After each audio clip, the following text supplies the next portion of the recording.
Hi, everybody. Welcome to the summer session of Business Ethics. Students have wanted me to post some videos, and this is one of those such videos. My plan is to record videos periodically during the semester just to check in, say hello, provide feedback on assignments, and just to kind of let you know I'm around. That's why we do these sorts of things. So, anyway, let's get started. I'm going to go over the syllabus. It should be posted to the course site. There should be a clickable link.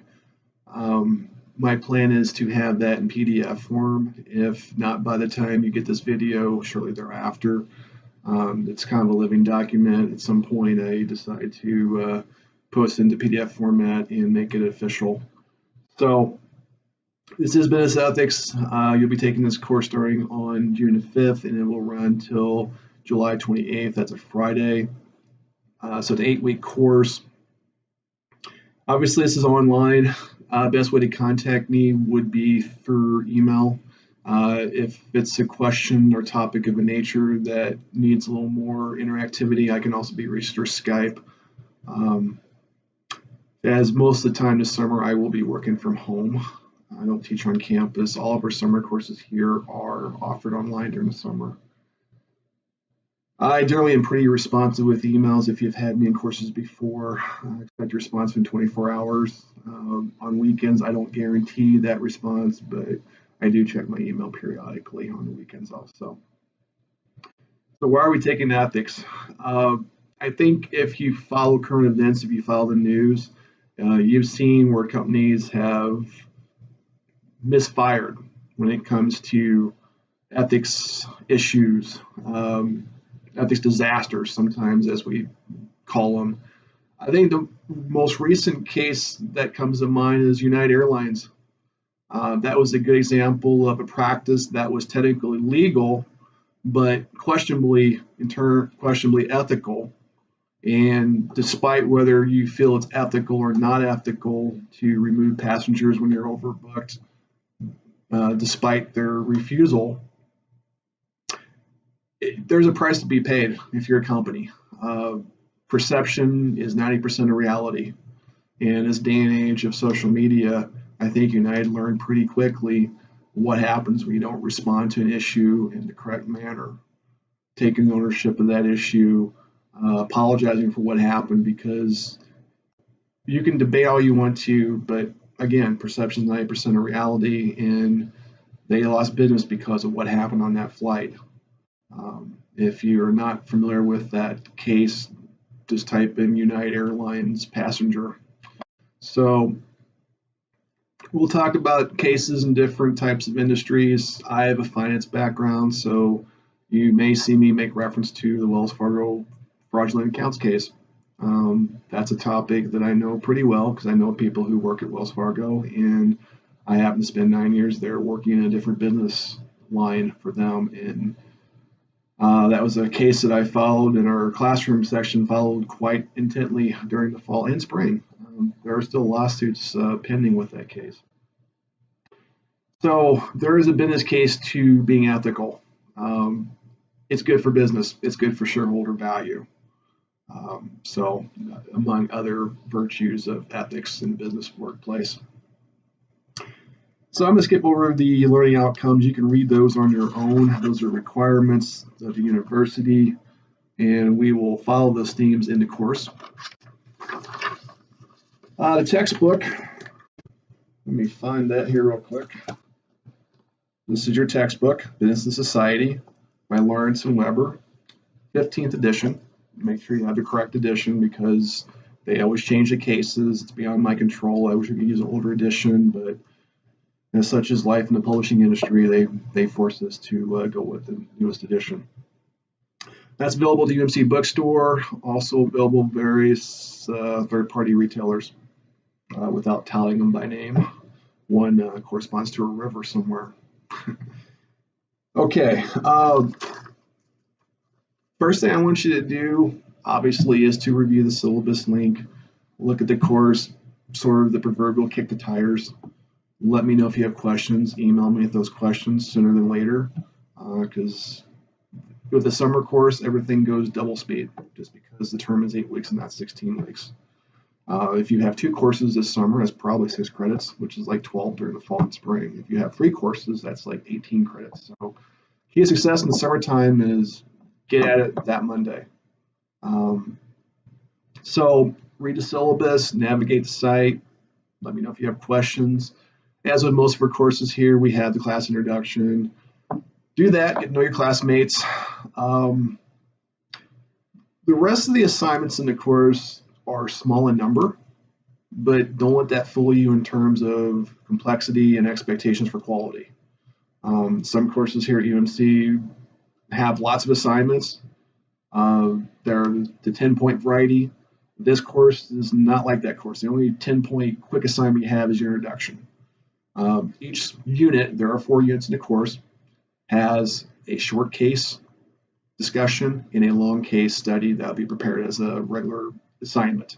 The small case will be a discussion forum setting. The longer case will be a traditional assignment that you'll submit via Moodle. So 4 small cases in the course, 4 large cases in the course, 1 per each unit, 4 units. Each unit has a corresponding deadline. So those are the important dates that I referred to in the syllabus. Unit 1, work, including the long case, short case, course introduction, and exam 1 is due on June 19th. That is a Monday. All the deadlines in this course are on Mondays. There are 4 deadlines. So we don't have weekly deadlines, but don't let that lull you into a false sense of procrastination, because these assignments are not assignments that you'll want to do the night before a deadline. You will not perform well. These are assignments that I expect to be referenced, to go in depth, use outside sources. So my advice would be work steadily and don't let work pile up, especially in a summer course. So 450 points total in the course, again, split between the 4 exams that are 50 points each, the 4 large case studies worth 30 points each, and the 4 small case discussions worth 20 points each. Important dates, again, June 19th, July 3rd, July 17th, and July 28th. Those are the deadlines for this course, about every 2 weeks. I should note that I just said they're all on Mondays. The last deadline for Unit 4 is on a Friday. I repeat, that's on a Friday because that's the last day of instruction for summer. So I'm kind of stuck with that scenario. So Monday, Monday, Monday, Friday the 28th, last day of instruction. And that's when you'll take your final and finish the course.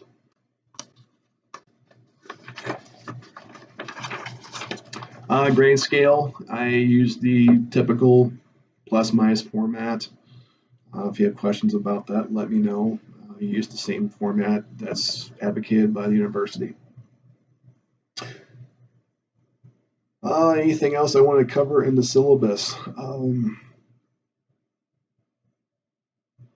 Late work. Most of your adult learners working full-time. From time to time, sometimes life and work and school get out of sync.